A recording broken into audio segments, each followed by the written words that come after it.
I humbly greet all viewers of this video presentation from Ogbako Ishi Obi Biafra, captioned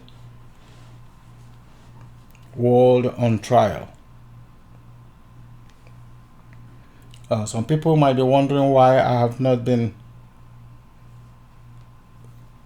posting as much videos as I used to in the past month, but your guess is as good as mine, and whatever the reason was, whatever happened, all the glory and praises be to CHIUKWU OKIKE ABIAMA. Thank you, Chineke. Thank you, the Most High Father, CHIUKWU OKIKE ABIAMA.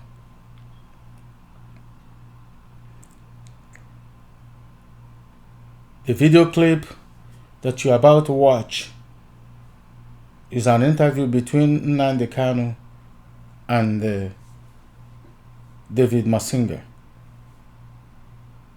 of Punchline Africa.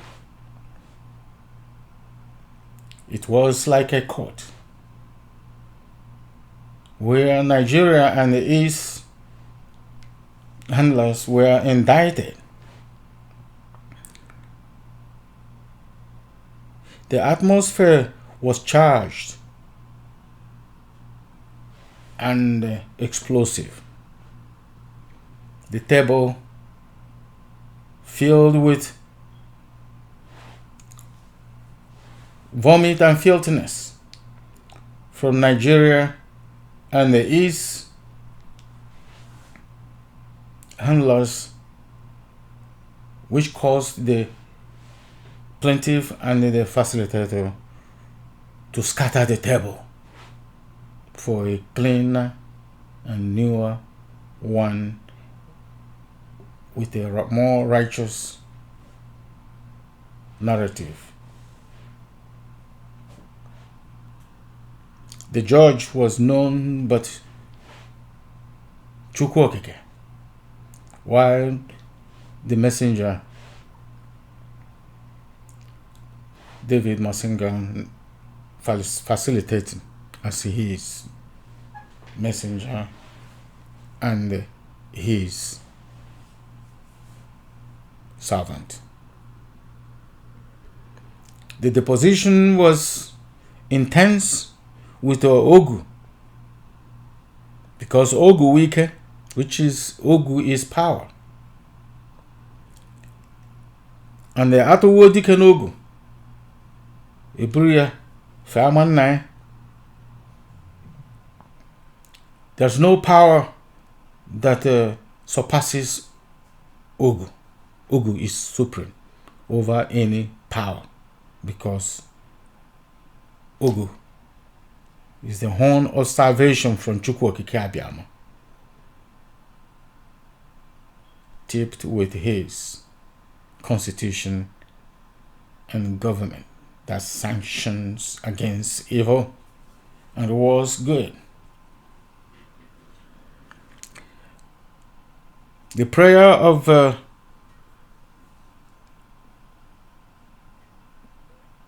Biafran representative happening to be NNAMDI KANU, in it he requested that he want Biafra how it was before the white man crept in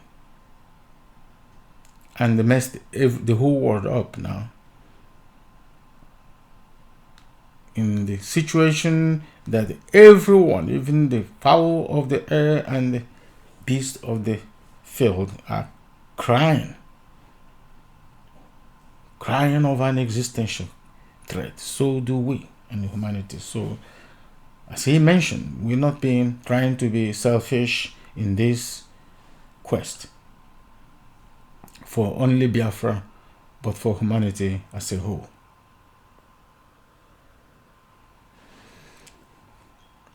However, Nigeria and the East handlers refused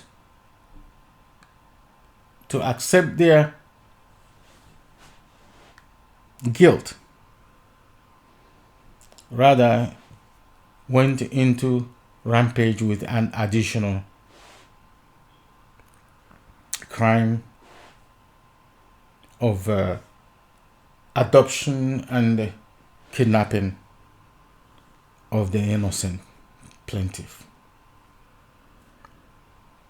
However, one thing I have just been wondering about is how anybody would dare be looking for suspects other than those who put Buhari in office, those who formed, knowing how Boko Haram was formed, knowing how ISIS was formed, knowing or recently finding out that how the ex-Prime Minister of Britain at the time was bragging of his Lionel Rothschild bloodline. Then think of Ruger connection. Also how Abacha and Abiola rivalry over who was going to run the Biafra LNG project and pipeline for the Nigerian handlers.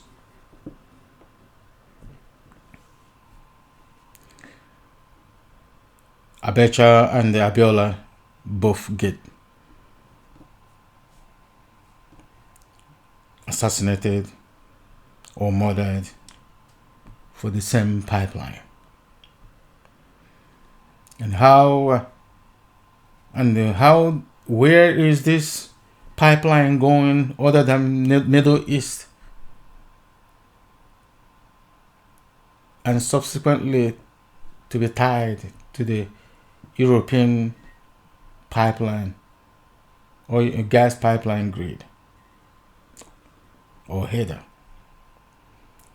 And now, what about Mozambique LNG project to be tied, planned to be tied into the same Biafra header leading to the Middle East, while Africans are languishing, scrambling for non-existent firewood to cook the little they have been allowed to have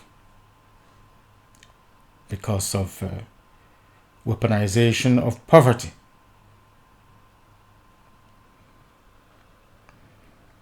And keeping them in such a stronghold of poverty forever. About the Kenyan connection, well, who does it surprise? If you are one of those who have a good tie with the Nation of Islam and the teaching of Elijah Muhammad,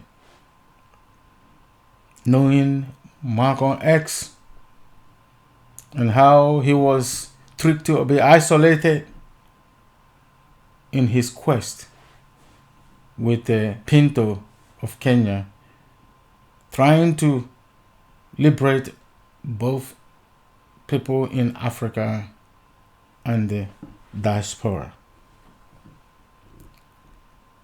which led to the death of Malcolm X on the 2nd of February 1965 and Pinto 3 days after. And who was in office? I believe Jomo Kenyatta.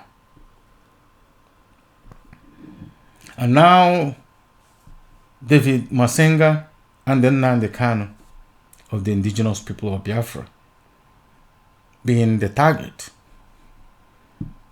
But we have the organization, and Africa has united enough that they get upset.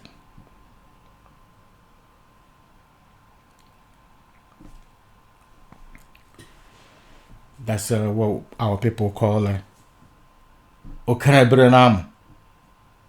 We're going to see.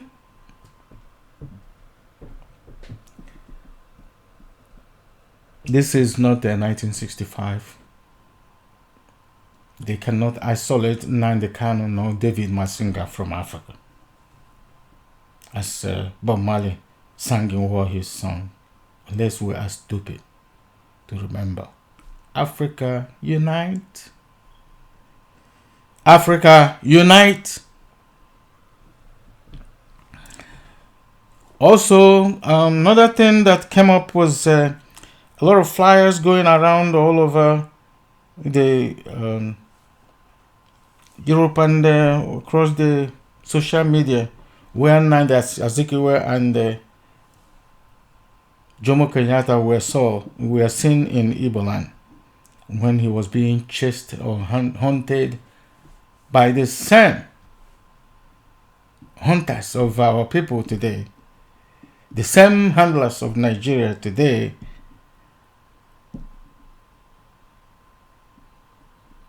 Seen at Enugu with Nnamdi Azikiwe near CHIUKWU. And now, is there any surprise of where the Mao came from? Biafra is home to all black people, to all IGBO.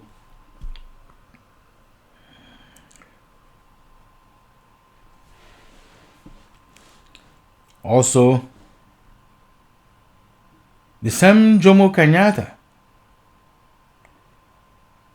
also failed to recognize the genocide of the Biafran people, which Julius Nyerere and Kaunda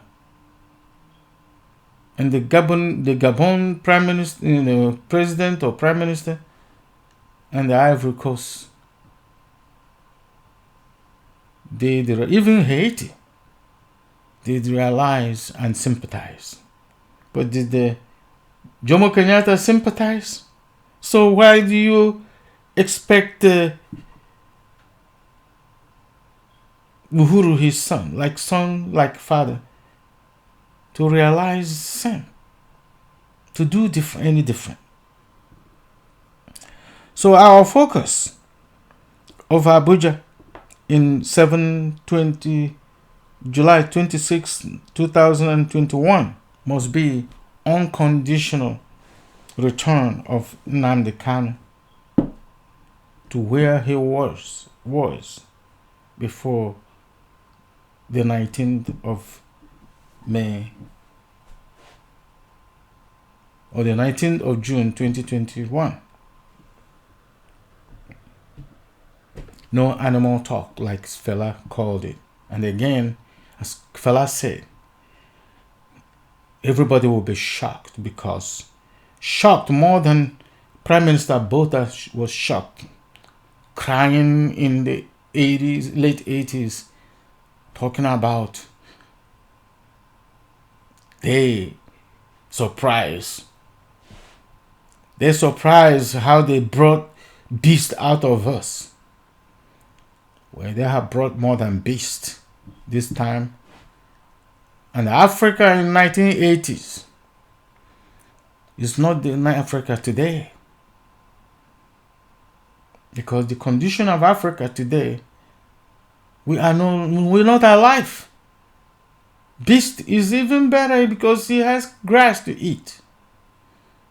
Our people are dying in the desert, dying in the Mediterranean Sea, everybody mocking us. Even the young white people, young men and women, also crying.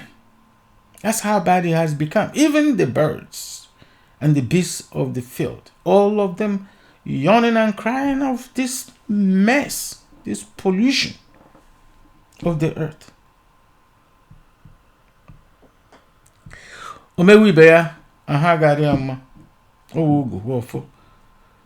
He who oppresses others must never see peace. Must never see peace. Therefore, we use this opportunity or this video to purge the external rebels with the help of CHIUKWU. And the CHIUKWU will do the same to the internal rebel in the next video. And to that, I say thank you for watching, listening, and thinking.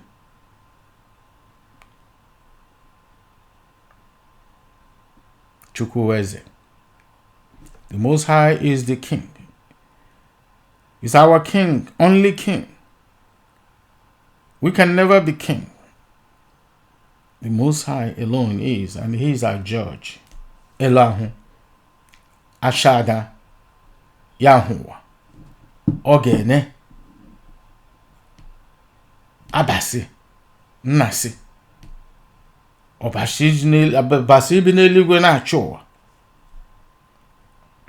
Tamona, Uluwa, to all praises be to your holy name. CHIUKWU. CHIUKWU is the greatest.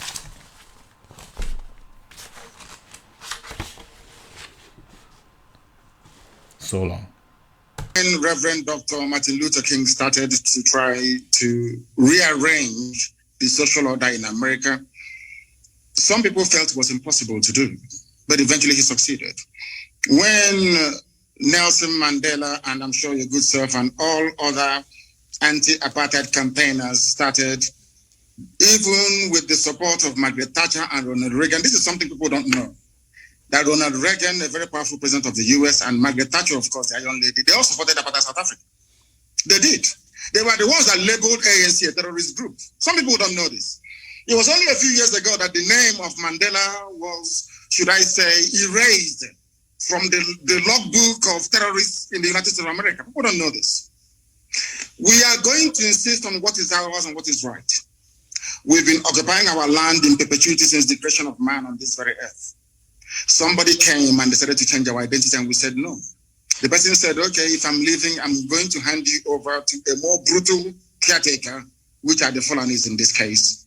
And that is why they're killing us and killing us till tomorrow. I want to draw your attention to something very, very critical. The order given by the Inspector General of Police of Nigeria to predominantly Fulani soldiers and Fulani police people to go to Biafra land to kill people.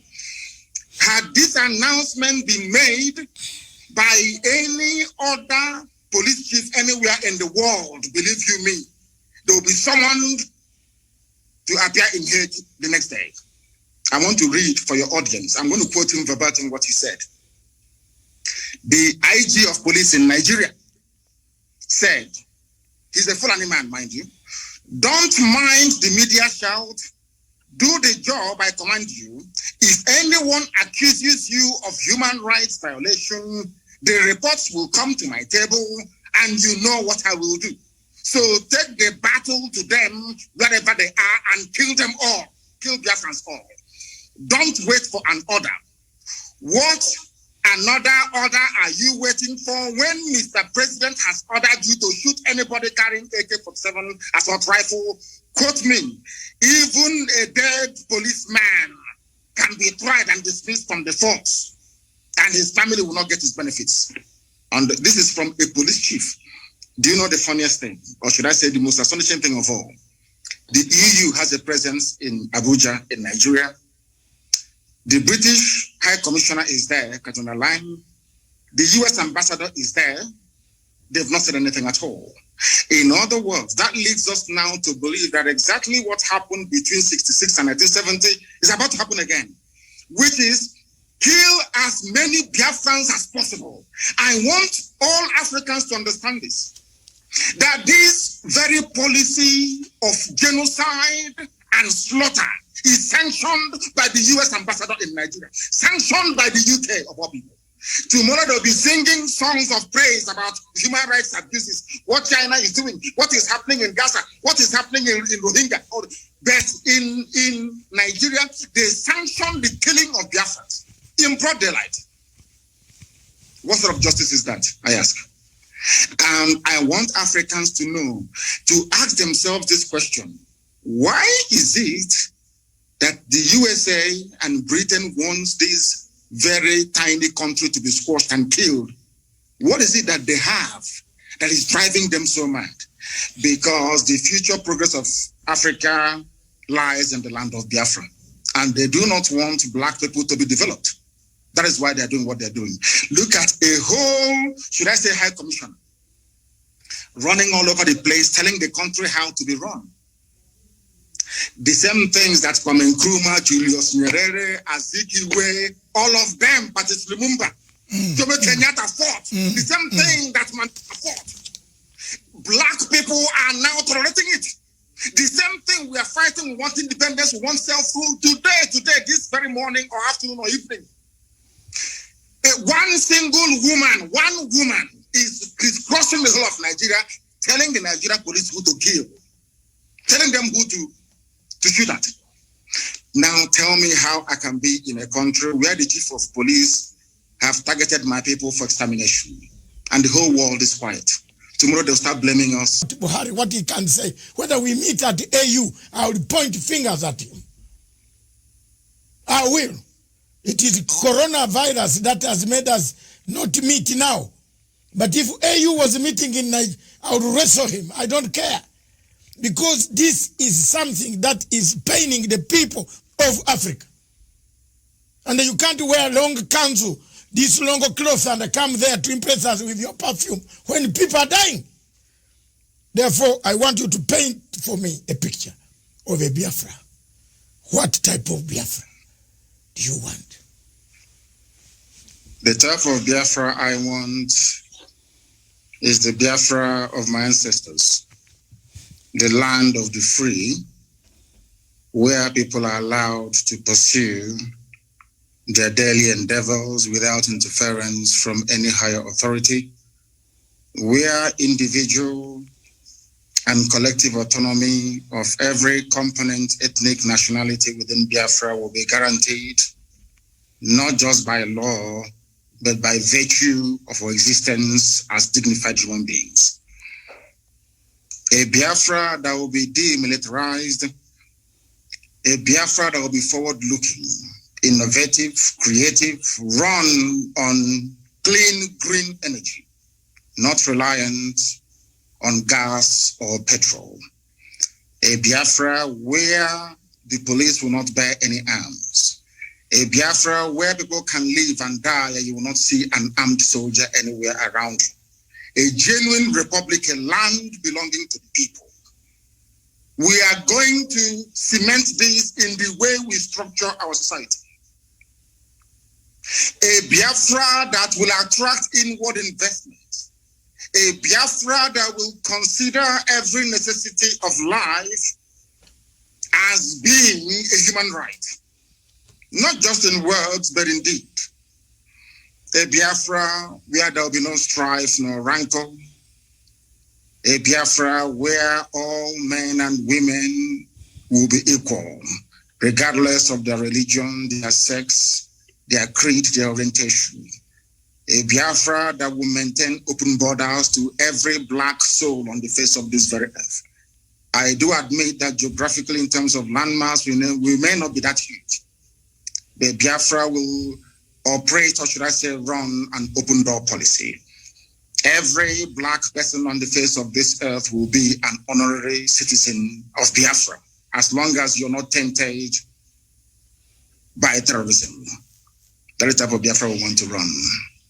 A Biafra where Europeans will sit back and say, we never knew that such innovation and creativity will be possible. A Biafra that, should I say, the likes of Rwanda is a forerunner to, because today they are doing very well as well. That is the type of nation we are going to build. A truly democratic nation, not through the force of arms, but through dialogue and negotiations at all times. Nobody's going to lord it over anybody else. My ancestors never did. That is why we remain the only people not to conquer any other piece of territory, and nobody conquered us until the white man came and our temple fell in 1904. That is the land we're going to go back to. A Biafra of very many nations, a Biafra of autonomous nations within, governing themselves according to their own rules, where nobody will sit at the helm of power and dictate for others what to do. And we are going to accomplish it by the grace of God Almighty in heaven. Now, I know that constant references are being made to Southern Sudan. But I want to let people understand that even after the USA became free from British colonial rule, they also went through a very bitter civil war. And that did not stop them today from becoming preeminent in every sphere of human endeavor, militarily, economically, socially, in every way. So I do believe very strongly that Southern Sudan will rise up to be strong once again. All these are teething problems. You also mentioned the issue of factionalism. It is when people put the interest of themselves and their controllers well and above that of those that they are serving. That is why I said, and I have said this repeatedly, I will never ever lead Biafra politically. Once Biafra is restored, my job is done. I want to be able to prove to our people what sacrifice means, so that those who will come after us will know how to treat our people with respect and with dignity. The thing about Africa is somebody gets into power and they want to stay there forever and ever, see if there is something in it. The little work that I'm doing for Biafran people is very tiring, very, very stressful. Sometimes I don't even know how these presidents manage to sleep.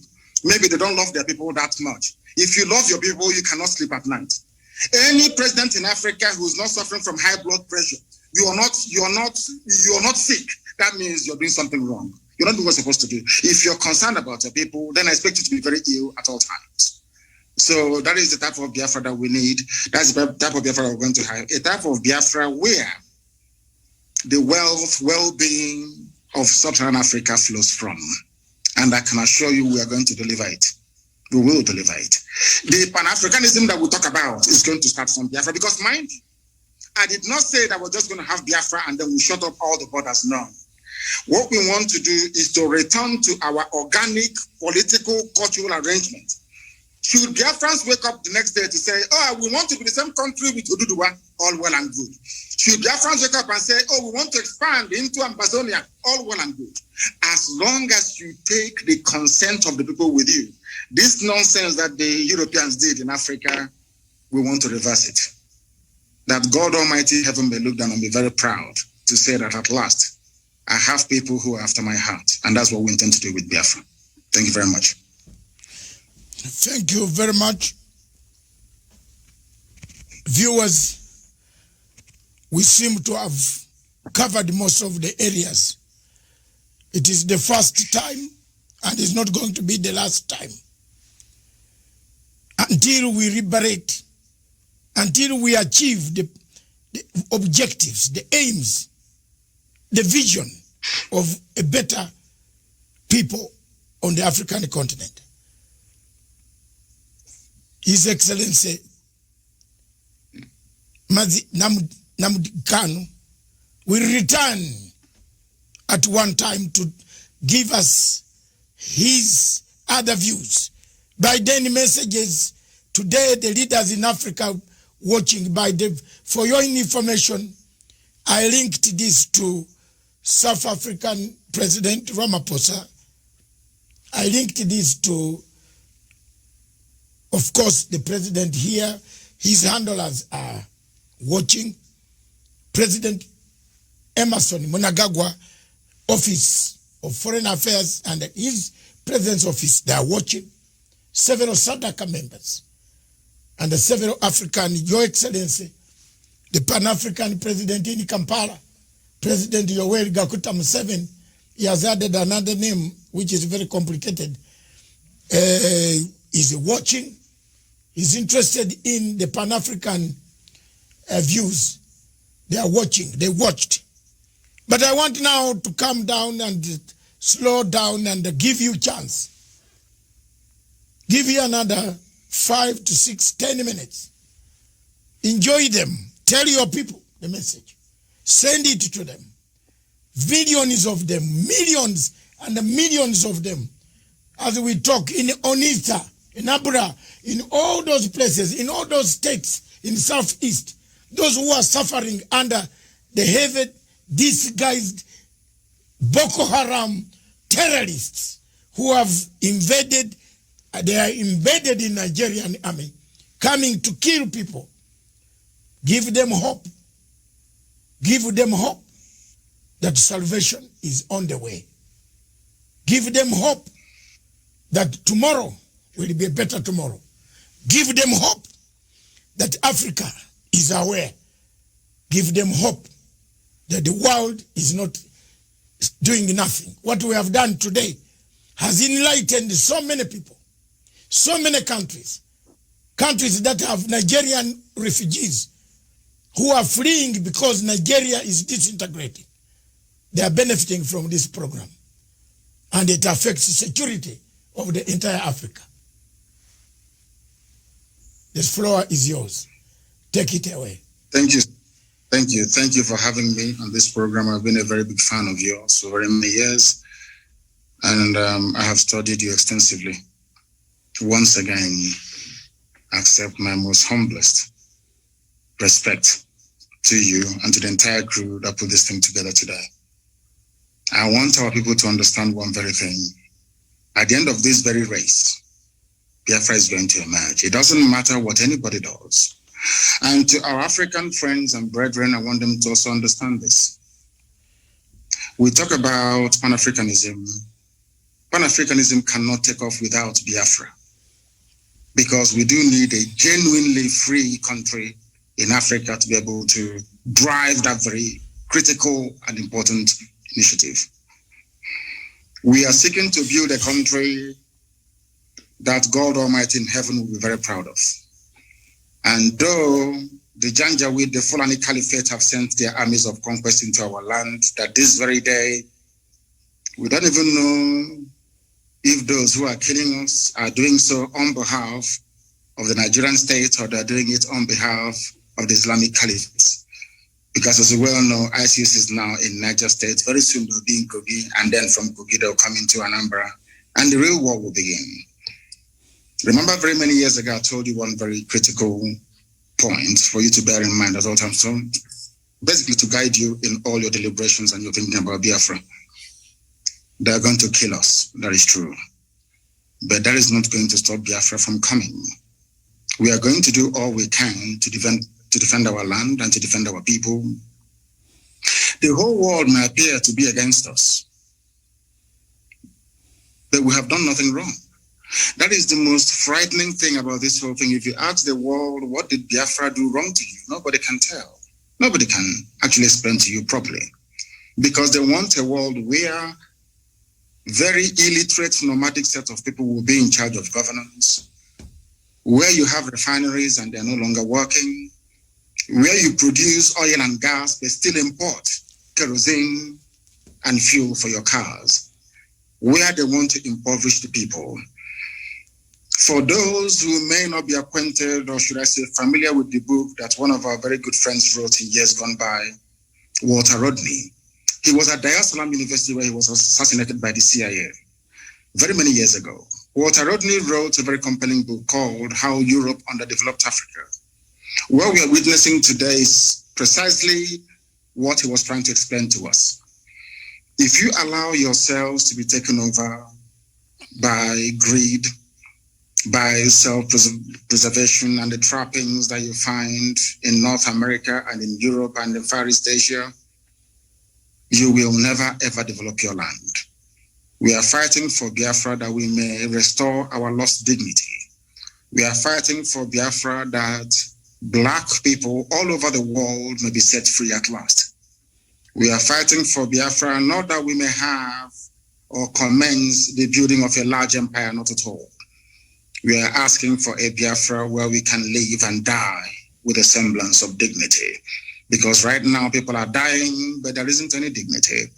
We must stand very tall and very strong, resist our enemies. That thing that we are thinking now that is impossible to accomplish very soon, you will say it.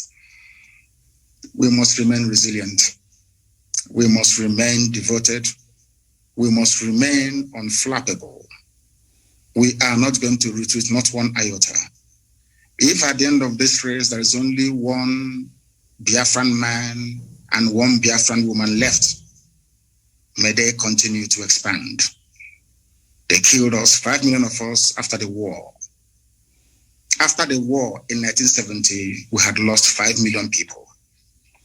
But there we are still the largest ethnic bloc anywhere in the entire Nigeria, because God is faithful. And at this very critical time, this very Elohim that we worship is not going to abandon us. I'm not saying we're going to fold our hands in prayer and fasting alone. No, we are going to do what we have to do to ensure the survival of our race. An attempt has been made in the past to exterminate us. The British supported the killing and the mass slaughter of Biafrans because of crude oil and gas. That Ojukwu told Harold Wilson, we cannot give to you. This resource belongs to the people, and that was the end of it. And he said, because of that, we're going to kill you. And sadly, Britain is still doing something till this very day. A supposedly civilized and advanced country, aiding and abating the slaughter of an indigenous population because of oil and gas. Therefore, I'm asking all of you to remain very resolute, to remain very strong. Do not allow yourself to become distracted. We have almost won. As Dr. MATSINGA said here a short while ago, we have awoken the consciousness of not just ethnic nationalities within Nigeria, but the entire African continent as a whole. We have won the debate. Now is the time for us to restore Biafra. And once that is done, believe you me, everybody will come to Biafra and to pay homage. Or should I say pilgrimage in this case. So we are winning. Many are dying, I know that to be true. A few days ago, we lost the mother of our very, very formidable barrister, Okorafor. But that's not going to stop us, because I know that they will kill us, we will kill them in the end. Biafra will come. And Biafra is very, very close. I want our people to develop the mindset of the Afghanis. Never say die. There were a group of people called the Mau Mau in Kenya. There were a group of people called the Kumeko in our land. These are the two people that fought the British to a standstill. Go and ask anywhere. And the remnants, of course, of Benin Kingdom, we must acknowledge them because they also fought very gallantly as well. We did not fight because we didn't like the Bible that the white man brought to us or the whiskey that accompanied it. We fought because we are free people. The time has come for us to restore the kingdom of heaven upon the face of this earth. The time has come for Biafra to be reestablished. The time has come for Black Africa to be free. The time has come for every Black person, regardless of where you are in the world, to stand tall and to say, I am.